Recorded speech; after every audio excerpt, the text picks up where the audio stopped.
murni dari sejarah Indonesia. Ini adalah kisah tentang para juru tulis yang terlupakan di lereng-lereng gunung berapi di Jawa. Oke, yuk kita langsung masuk ke pertanyaannya. Apa sih yang sebetulnya terjadi setelah kerajaan terbesar di Indonesia runtuh? Kita sering banget kan dengar cerita yang simpel soal jatuhnya Majapahit. Tapi ternyata kebenarannya itu jauh lebih rumit dan jujur aja jauh lebih seru dari yang kita kira. Nah, cerita yang biasa kita dapat di buku pelajaran kan begini. Pas Majapahit runtuh, semua kebudayaan, para cendekiawan, dan tradisi sastranya itu kabur ke Bali. Seolah-olah di Jawa itu terjadi kekosongan budaya. Tapi penemuan naskah-naskah baru ini ngasih lihat narasi yang beda banget. Kebudayaan itu ternyata nggak lari, tapi justru naik ke atas, ke pegunungan. Penemuan yang luar biasa ini kita harus berterima kasih banget sama generasi baru para peneliti yang kita kenal sebagai filolog. Mereka ini punya cara pandang yang unik. Mereka melihat ke tempat yang mungkin nggak pernah terpikirkan oleh orang lain sebelumnya, gunung. Salah satu detektif sejarah ini namanya Rendra Agusta. Coba bayangin, alih-alih meneliti naskah-naskah istana yang gemerlap, dia dan komunitasnya malah memilih buat fokus ke manuskrip-manuskrip yang selama ini terabaikan, yang dibikin di desa-desa, di pegunungan, dan pilihan ini ternyata mengubah segalanya. Tapi jangan kira ini gampang ya. Mengungkap sejarah ini tuh perjuangannya berat banget. Ini kayak balapan sama waktu dengan rintangan yang segunung. Penelitinya sendiri bisa dihitung pakai jari. Naskahnya tersebar di mana-mana, dari Jakarta sampai ke Eropa. Dan yang lebih sedih lagi, seringkali masyarakat lokalnya sendiri udah nggak bisa baca aksara kuno peninggalan leluhur mereka. Nah, ini ada cerita dari Rendra yang nunjukin susahnya kayak apa. Ada satu naskah sakral yang cuma bisa dia akses 2 malam dalam setahun. Dan salah satunya jatuh pas tanggal 2 Syawal. Kebayang gak sih dilemanya?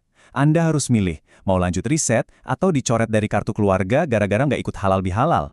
Jadi pertanyaannya, pengetahuan apa sih yang sebenarnya begitu penting sampai-sampai para juru tulis gunung ini mendedikasikan hidup mereka buat melestarikannya?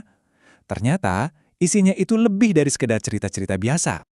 Ternyata, isi naskah-naskah ini bukan cuma mitologi dewa-dewi atau kisah raja-raja. Bukan. Ini tuh isinya pengetahuan praktis yang penting banget buat kehidupan sehari-hari, buat spiritualitas, buat bertahan hidup. Bisa dibilang, ini adalah buku panduan lengkap untuk menjalani kehidupan. Nah, yang bikin takjub itu keragaman ilmunya. Coba lihat deh, ada kitab pengobatan yang tebal, isinya ratusan resep herbal, lengkap sama mantra-mantra penyembuhnya. Terus, ada juga petunjuk buat mengendalikan hama secara organik, jadi cara bertaninya itu berkelanjutan. Sampai ke hal-hal spiritual, kayak panduan buat arwah setelah meninggal. Luar biasa kan? Dan penemuan ini efeknya besar banget. Ini bukan cuma nambahin detail-detail kecil ke sejarah, tapi ini secara fundamental mengubah cara kita memandang sejarah kebudayaan Jawa. Ini tuh kayak menemukan potongan puzzle terakhir yang selama ini hilang entah kemana. Para ahli sekarang melihat naskah-naskah ini sebagai the missing link, mata rantai yang hilang. Kenapa? Karena naskah-naskah ini membuktikan kalau kebudayaan Jawa kuno itu nggak pernah benar-benar lenyap. Ia cuma berevolusi, beradaptasi. Dan transisinya tergambar dengan sangat jelas di sini. Buktinya di mana? Buktinya ada di lontarnya langsung. Di satu lembar lontar yang sama, kita bisa nemuin ada tulisan aksara Kawi kuno, di sebelahnya ada tulisan aksara Jawa baru. Bahkan, yang lebih keren lagi, ada doa Islami kayak Bismillahirrohmanirrohim yang ditulis di atas lontar, pakai aksara Jawa kuno.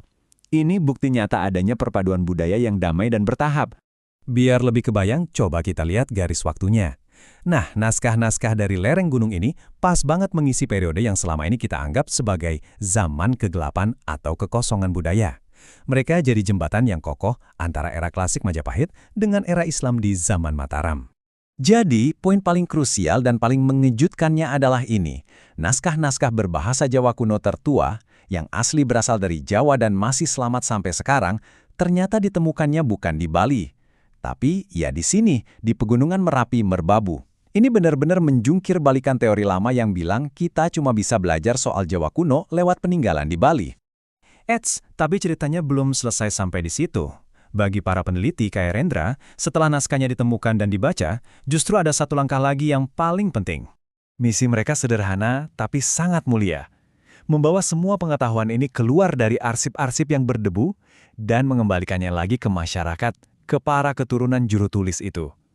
Jadi prosesnya jelas, dari riset, lalu diterjemahkan ke bahasa yang mudah dimengerti, sampai akhirnya dikembalikan lagi ke desa, supaya mereka bisa menemukan kembali sejarah dan bangga sama warisan budaya mereka yang unik.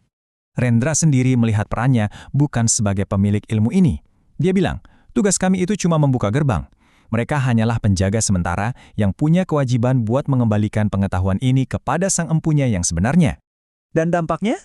Terasa langsung.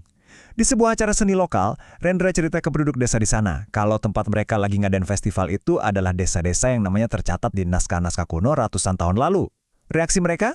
Tentu saja kebanggaan yang luar biasa, menyadari betapa bersejarahnya kampung halaman mereka. Kisah naskah Merapi Merbabu ini benar-benar nunjukin kalau sejarah itu nggak selamanya ditemukan di istana yang megah.